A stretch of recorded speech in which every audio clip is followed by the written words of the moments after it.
Le jeudi 3 juillet 2025. Une date que les fans de football n'oublieront jamais. Aux alentours de 2 heures du matin, sur l'autoroute A52, dans le nord-ouest de l'Espagne. Un accident de la route vient bouleverser le monde du sport.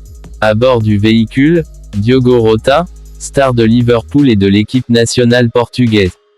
Et son frère cadet, André Silva, également footballeur professionnel.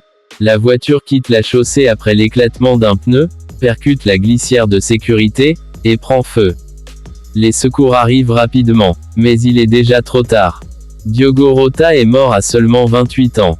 Né le 4 décembre 1996, à Massarlos, au Portugal, Diogo Rota commence sa carrière à Paços de Ferreira, avant de briller au FC Porto. Son talent est vite repéré. Il rejoint l'Angleterre, passe par Wolverhampton, puis signe à Liverpool en 2020.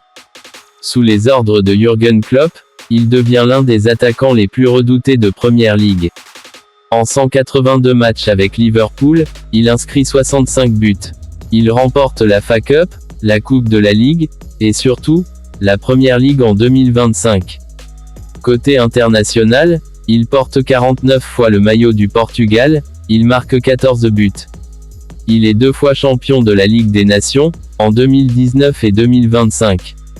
En dehors des terrains, Rota est connu pour sa discrétion, sa simplicité, et son amour de la famille. Le 22 juin 2025, moins de 2 semaines avant le drame, il se marie avec sa compagne de longue date, Ruth Cardoso. Ils ont 3 enfants, une vie de bonheur qui ne faisait que commencer. L'accident a lieu près de Zamora, une ville de la province de Castille et Léon, en Espagne. Selon la Guardia Civile, un pneu éclate à grande vitesse. La voiture dévie, quitte la route, et s'encastre dans la barrière de sécurité. L'impact est violent, le véhicule prend feu. Diogo Rota et son frère meurent sur le coup. Une enquête est toujours en cours pour déterminer les conditions précises de l'accident. Le monde du football est sous le choc. Liverpool publie un communiqué sobre et douloureux. Nous sommes dévastés. Nos pensées vont à sa famille. À jamais dans nos cœurs.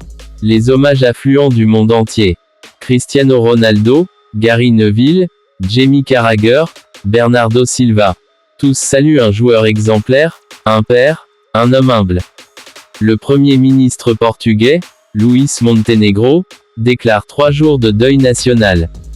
Dans les stades européens, des minutes de silence sont observées. Les drapeaux sont en berne.